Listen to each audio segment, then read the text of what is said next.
Didik TV KPM. Kembali bersua dalam Sukses SPM 2022. Masih lagi bersama dengan saya Lokman Hakim dan juga Ustazah Siti Rahmah Syahbudin. Kita belajar tentang pendidikan syariah Islamiah. Okey Ustazah, untuk segmen ini apakah yang akan kita fokuskan? Okey, saya sambung ya Hakim. Boleh ya? Ustazah, silakan. Okey, kita sambung kita fokuskan kepada prinsip perundangan Islam. Kita dah tengok pengertian, kita dah tengok makosid syariah ada 5 di NNMA, kita tengok prinsip perundangan Islam, ada 5 juga murid-murid semua prinsip perundangan Islam. Ustazah pun buatkan akronim untuk anak-anak murid semua ingat Ustazah jadikan asuruh tanggung ansur.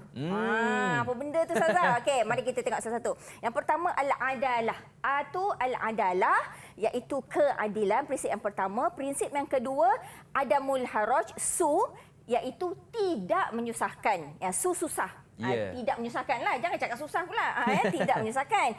Prinsip yang ketiga ruh, menyeluruh ruh ya atau bahasa Arab dia asyumul. Prinsip yang keempat tanggung iaitu qillatut taklif, sedikit tanggungjawab. Dan prinsip yang kelima at-tadarruj fit tasyri', ansur iaitu secara beransur-ansur. Dia punya akronim keseluruhan asuruh tanggung ansur ya. Jadi sedikit penerangannya. Prinsip yang pertama al-adalah, keadilan. Prinsip keadilan iaitu Allah membuat prinsip perundangan Islam ni memang adil, tidak menzalimi sesiapa. Contohnya orang yang mencuri akan dipotong tangan tanpa mengira darjat. Siapa yang mencuri memang kena potong tangan kalau kena syarat ya. Kemudian prinsip yang kedua adamul haraj, tidak menyusahkan. Perundangan Islam peraturan yang tidak membebankan manusia. Contohnya rukhsah dalam ibadat. Seperti contohnya kita musafir, kita boleh melakukan solat qasar dan solat jamak. Jadi kita tak susah nak melakukan solat kan. Kita pun selalu buat kan perkara ini. Kemudian prinsip yang ketiga asyumul iaitu menyeluruh, iaitu mencakupi seluruh aspek kehidupan manusia, merangkumi hubungan manusia dengan Allah, manusia dengan manusia, hubungan dengan alam sekitar. Kan? Sampai hubungan dengan binatang, hubungan dengan pokok pun Allah atur kita ni kan. Jadi menyeluruh ya, bukan dengan manusia, dengan Allah saja. Betul. Kemudian prinsip perundangan Islam yang keempat, qillatut taklif. Kita ni sebenarnya kalau nak compare, kita nak bandingkan nikmat yang Allah bagi dengan kita ni, sedikit sangatlah Allah suruh kita ni buat benda kan. Betul. Solat pun 5 kali je, bukan 500 kali pun kan. 5 kali je. Nak banding dengan tak payahlah jauh-jauh, dengan oksigen je kita sedut. Betul. 24/7 lah orang kata kan. Dia punya bahasa Jawanya kan. 24/7. Pun tak mampulah nak compare tu kan. Jadi sikit sangat yang kita dipertanggungjawabkan ya. Kemudian prinsip yang kelima at-tadarruj fit tasyri', iaitu beransur-ansur dalam pensyariatan. Contohnya pensyariatan pengharaman minum arak secara berperingkat, iaitu sebanyak 4 peringkat ya. Jadi itu dia prinsip perundangan Islam. Jadi kalau prinsip ni, subtopik prinsip ni murid-murid semua dalam SPM, dia masuk dalam jenis soalan senarai isi. Ya, senarai isi. Jadi jenis item dia respons terhad. Respons terhad maksudnya apa? Jawapan dia mesti berdasarkan buku teks. Pandai Lokman Hakim, boleh dapat A+. Ya? Amin. Okey. So, konstruk kemahiran yang diperlukan untuk jawab soalan ni, mesti kalau dah based on buku teks, mesti kena ingat dan kena faham. Faham untuk mudah kita nak hafal. Ya? Kemudian teknik untuk jawab soalan subjektif dia, kena jawab dalam bentuk point. Ingat, kalau senarai isi pula, mesti jawab dalam bentuk point. Tak boleh jawab dalam bentuk perenggan supaya mudah pemeriksa nak tanda jawapan awak dan kenal pasti kehendak soalan. Kerana untuk prinsip perundangan Islam, kadang-kadang dia akan guna kata tugas nyatakan. Kalau dia guna kata tugas nyatakan, murid-murid semua kena bagi isi sahaja. Jangan bagi huraian panjang-panjang, membazir dakwat. Ya? Kalau dia guna kata tugas jelaskan, bagi ayat lengkap. Ayat lengkap maksudnya apa Ustazah? Ayat lengkap maksudnya panjang sikit jawapan awak, mesti sekurang-kurangnya 4 patah perkataan. Ya, faham ke faham tu Hakim? Faham Ustazah. Okey kan. So, jadi tips yang Ustazah nak bagi, gunakan akronim tadi asuruh tanggung ansur untuk bantu anak-anak murid semua ingat untuk jawab soalan prinsip perundangan Islam. Kan ini nak bantu dia ni. Ini tak ada tempat lain ni. Dekat Sukses SPM 2022 je Didik TV ni. Gitu kan, promosi lagi. Okey. Ini contoh soalan pelbagai bentuk untuk prinsip perundangan Islam. Lengkapkan pernyataan berikut. Jadi jangan pandang sebelah mata lah isi tempat kosong ni. Alah kacang. Sebenarnya kacang ke kacang? Anak-anak murid semua. Kacang ke kacang? Geleng ke anggur? Kacang Ustazah Oh, katanya. kacang. Oh, dia orang ready sebab tu Betul. kacang ya. Genuine Ya member. kalau tak ready memang geleng lah ya. Okay. Prinsip perundangan Islam yang menyeluruh mencakupi seluruh aspek kehidupan manusia, juga sesuai dengan masa, tempat dan keadaan, apa, bangsa dan warna kulit. Siapa nak jawab? Okey. Sila angkat tangan. Siapa nak jawab? Ya, Radi. Silakan Radi. Kalau tak silap saya, jawapan dia ialah tanpa mengira bangsa dan warna kulit. Tanpa mengira Ustazah. bangsa sebab dia menyeluruh. Tanpa mengira. Betul ke Ustazah? Ya, betul. Ya, tahniah, Tahniah, Radi. Ya Allah, A+. Amin. InsyaAllah, amin. Okey, kita tengok soalan seterusnya. Subjektif. Ini berdebur ni. Okey.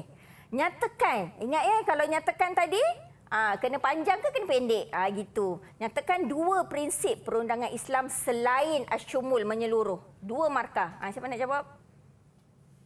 Saya Ustazah. Okey, Najwa. Sila Jadi, Najwa. Untuk nyatakan letak isi sahaja, Mumtaz Najwa. penyata jawapan dia 2 prinsip perundangan Islam selain al-syumul menyeluruh ialah yang pertama al-adalah, keadilan, dan yang kedua adamul huruj, tidak menyusahkan. Betul ke Ustazah? Masya Ya. Allah. Kalau lah macam ni SPM. A+ Ustazah Ya, dalam tangan. Ya, Okey, tahniah. kita tengok pula yang lebih susah sedikit. Jelaskan gitu. Jelaskan. 2 prinsip perundangan Islam. 2 markah juga ni. Okey, Siapa siapa? nak jawab? Haziq, silakan. Confident dia ni. Cepat. Salah siap kau, Haziq.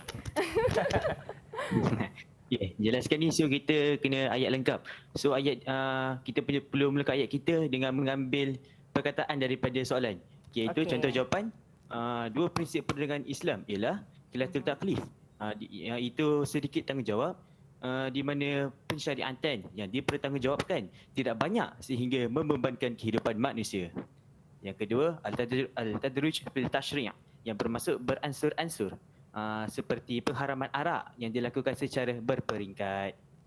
Mari kita tengok. Masya Allah. Ya, terbaik. Walaupun nampak macam susah, boleh ya. jawab Ustazah Ya, insya-Allah mudah-mudahanlah ya A+. Okey. Kita tengok pula keistimewaan. Subtopik seterusnya keistimewaan perundangan Islam. Okey, yang pertama sekali perundangan Islam ni murid-murid semua dia tidak berubah, iaitu dia kekal hingga tibanya hari kiamat. So Al-Quran tu dia tak akan berubah. Kalau berubah astagfirullahalazim kan. Yang kedua, keistimewaan yang kedua menjaga kemaslahatan manusia. Perundangan Islam ni dia memang menjaga kemaslahatan manusia. Kalau ada isu dia tak jaga kemaslahatan manusia, kita boleh debat. Ya. Boleh debat ya perkara tu, menolak kemudaratan.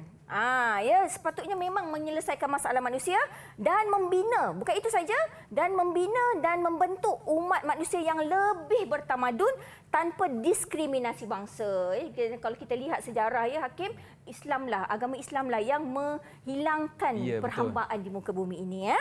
Okey, kesemuan yang ketiga meliputi hubungan manusia dengan Allah SWT, manusia sesama manusia dan manusia dengan makhluk dan alam seperti mana yang kita telah bincangkan tadi ya. Okey, keistimewaan yang seterusnya. Jadi perundangan Islam ni kalau kita amalkan dia murid-murid semua ada ganjaran di akhirat babe. Kan bagi setiap kepatuhan dan ketaatan sewaktu di dunia. Sebab kadang-kadang ini berkaitan dengan iman. Ya. Kadang-kadang kita tak nampak. Betul. Kan. Kita macam contoh Ustazah ni pakai tutup aurat macam ni kan. Tak nampak pun. Kadang orang kata tak panas ke Ustazah? Panas. Siapa kata tak panas? Panas. Tapi kita percaya ya Betul. dengan ganjaran di akhirat. Ya. Kemudian keistimewaan yang terakhir, setiap pelaksanaan hukuman Allah SWT semasa di dunia akan mendapat pelepasan hukuman di akhirat. Contohnya siapa yang mencuri di dunia kena potong tangan. Di dunia, maka di akhirat nanti adik boleh bersenang-lenang masuk dalam syurga. Tak payah dah kena azab di neraka. Yeah. Tapi kalau dia mencuri di dunia, tak kena potong tangan kat dunia, maka dia akan diazab di akhirat nanti. Ya, begitulah seterusnya. Ya, okey. Jadi untuk soalan keistimewaan ni, murid-murid semua, dia jenis item respons terbuka.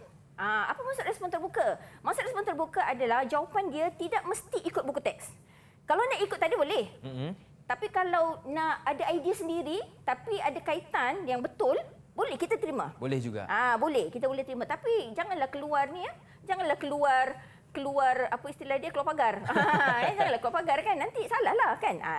Jadi konstruk kemahiran yang diperlukan untuk oleh murid-murid untuk menjawab soalan respon terbuka adalah perlu ingat, perlu faham. Perlu faham juga kan. Ingat tadi kalau nak hafal pun lagi bagus, confirm betul kan.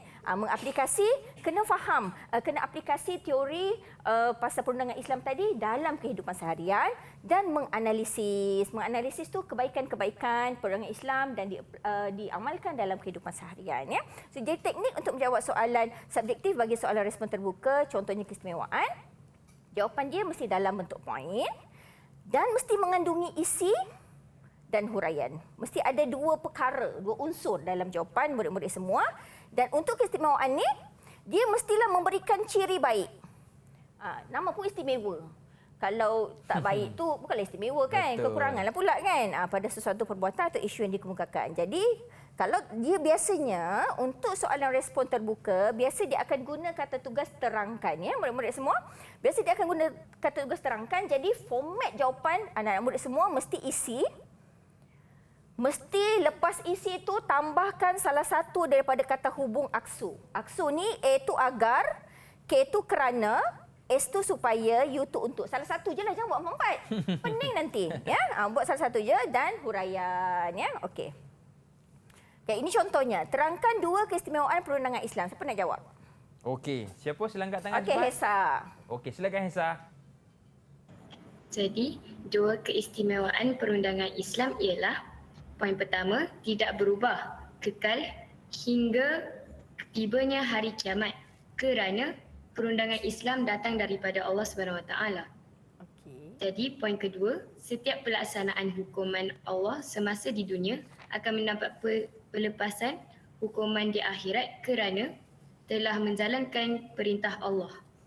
Mari kita tengok jawapan. Ya Allah, Ya, tahniah tahniah, Hesa. Hesa. Sebab Hesa tadi dia ada isi, dia ada aksu, dia ada huraian. Begitu juga dengan jawapan yang kedua. Jadi lengkap. Dapat markah penuh 4 markah. Tahniah Hesa.